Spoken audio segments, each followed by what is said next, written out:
Салеметсізбе, құрметті көрермендер. Сіздерді өз каналымда көргеніме қуаныштымын. Бүгін біз ертегілер рубрикасының келесі санында жолығып отырмыз. Және бүгінгі айтатын ертегі ол «МИСТЕР МАЯККА» деп аталады. Телефон алдына жайғасып, ертегі тыңдауға дайын болыңыздар. Сонымен бастаймыз. Tommy Grimes was sometimes a good boy and sometimes a bad boy. And when he was a bad boy, his mother often said to him. Tommy Grimes кейде жақсы бала болады, кейде жаман бала болады. Және ол жаман бала болған кезде оған мамасы ылғи айтады. Now Tommy, be a good boy and please don't go out of the street or Mr. MIACCA will catch you and take you away. Иә, Tommy, жақсы бала бол, және осы көшеден алыс кетпе. Әйтпесе мистер MIACCA сені ұстап алады да өзімен бірге алып кетеді. But one day Tommy was a very bad boy and he went out of the street. Бірақ күндердің бір күнінде Tommy жаман бала болды да көшеден шығып кетті. He turned the corner and there was Mr. MIACCA. Ол бұрыштан бұрыла бергенде ол жерде мистер MIACCA болды. Mr. MIACCA caught him and popped him into his bag upside down and carried him away to his house. Мистер MIACCA оны ұстап алды да мөшегіне басын төмен қарата аяғын салып алды да үйіне қарай алып кетті. When Mr. MIACCA came home, he pulled Tommy out of the bag and felt his arms and legs. Mr. MIACCA үйге келгеннен кейін Томмиді өзінің сөмкесінен шығарып, қолдарыменен аяқтарын тексерді. You're not fat enough, he said, but you're all I've got for supper, so I'll eat you. Сен семіз емессің, деді ол. Бірақ кешкі асқа сенен басқа жейтін тамағым жоқ, сондықтан мен сені жеймін. But oh dear, I haven't any herbs to put in the water, and you'll not be tasty without herbs.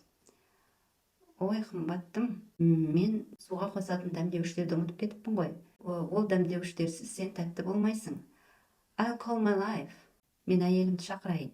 He called to Mrs. MIACCA. Sally, come here for a minute. Ол Mrs. MIACCAны шақырды. Sally, мұнда келіп кетесің бе? Mrs. MIACCA came in from the next door and said, What do you want, my dear? Mrs. MIACCA келесі бөлмеден келіп, менен не қалайсың, қымбаттым, деді. Oh, here's a little boy. I brought home for supper. Мына жерде кешкі асқа кішкентай бала алып келдім, деді мистер MIACCA. But I forgotten the herbs. Бірақ дәмдеуіштерді ұмытып кетіппін. I'll just go out and fetch them while you look after him for me. Мен онда сыртқа барып, теріп келейін. Сен мына балаға қарай тұр. All right, my love, said Mrs. MIACCA. Иә, сүйіктім, деді Mrs. MIACCA. Tommy Grimes looked at Mrs. MIACCA and asked, Does Mr. MIACCA always have little boys for supper? Tommy Grimes Mrs. MIACCAға қарады да сұрады. Мистер MIACCA кешкі асқа ылғи кішкентай балаларды жейді ме? Mostly, my dear, if the little boys are bad enough and he can catch them, said Mrs. MIACCA. Көбіне солай, деді қымбаттым. Егер ол балалар жаман қылық көрсетсе, ол оны ұстап алады, деді Mrs. MIACCA. Don't you have anything else except boys? Asked Tommy. Сендердің балалардан басқа ештемелерің жоқ па? Деп сұрады Tommy. Don't you ever have any puddings? Сендерде пудинг де жоқ па? I love pudding, said Mrs. MIACCA, but I don't often get any. Мен пудингті жақсы көремін, деді Mrs. MIACCA. Бірақ менде оның ешқайсысы жоқ. My mother is making a pudding today, said Tommy Grimes, and I'm sure she'll give you some if I ask her.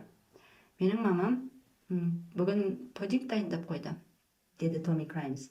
Егер мен сұрасам, ол саған біразын береді. Shall I run home and get some? Мен үйге барып біршамасын алып келейін бе? That's a kind boy, said Mrs. MIACCA. Only don't be too long away and be sure to back before supper time. Қандай мейірімді жан едің, деді Mrs. MIACCA. Ұзақ жоғалып кетпе, кешкі ас уақытысында келетін бол, деді. So Tommy ran off and soon was safe at home. Tommy жүгіріп шығып кетті, сөйтіп көп ұзамай үйіне аман-есен жетті. He was very glad that he had run away from Mr. MIACCA. Мистер MIACCAдан қашып кеткеніне ол соншалық разы болды. For many days he was as good as could be and never went round the corner of the street. Біраз күндер бойы ол өзін жақсы ұстап жүрді және ешқашанда көшенің бұрылысына қарай түспеді. But Tommy Grimes couldn't always be good, and one day he went round the corner of the street again. Бірақ Tommy Grimes ылғи жақсы бола бермейтін. Сөйтіп бір күні ол қайтадан бұрылысқа келді.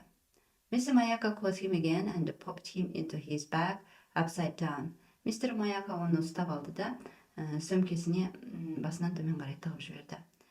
When Mr. MIACCA got home, he pulled Tommy out of the bag. Мистер MIACCAға келгеннен кейін оны сөмкеден шығарды. I remember you, said Mr. MIACCA. You were the little boy who played the trick on me and my wife. Сен мені және менің әйелімді алдап кеткен кішкентай бала емес пе едің? You left us without any supper. Сен бізді кешкі ассыз қалдырдың ғой. Well, you will not do it again. Жақсы, енді олай істемейтін бол.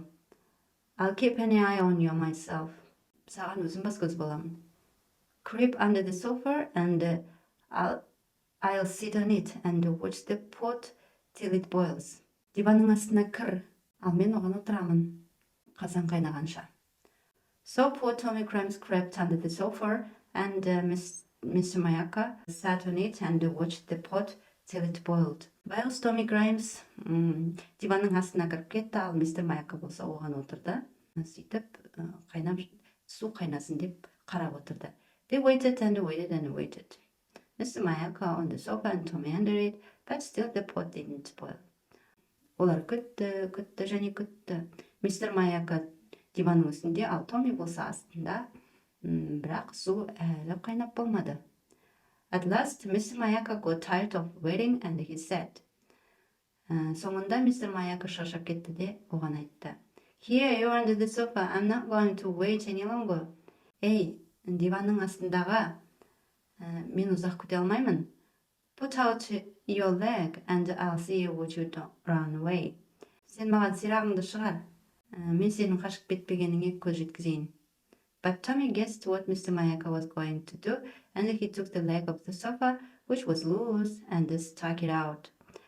Бірақ Tommy Mr. MIACCAның не істегісі келетінін түсіне қойды да, диванның босап тұрған аяғын жұлып алып, шығарып көрсетті. Mr. MIACCA took an axe, chopped the leg off, and threw it in the pot.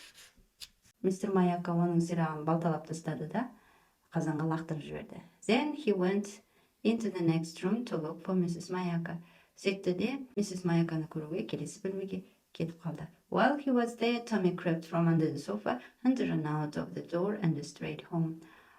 Сол уақытта Tommy диванның астынан шығып, есікке қарай жүгіріп, бірден үйіне тартты. This time Tommy had such a fright that he was always a good boy after it. He never went round the corner again till he was old enough to go alone. Сол уақыттан бері Tommy қорққанынан ылғи жақсы бала болатын болды. Ол ешқашан бұрылыстарға үлкейіп, есейіп, үлкен болғанға дейін ол бұрылыстарға бармайтын болды.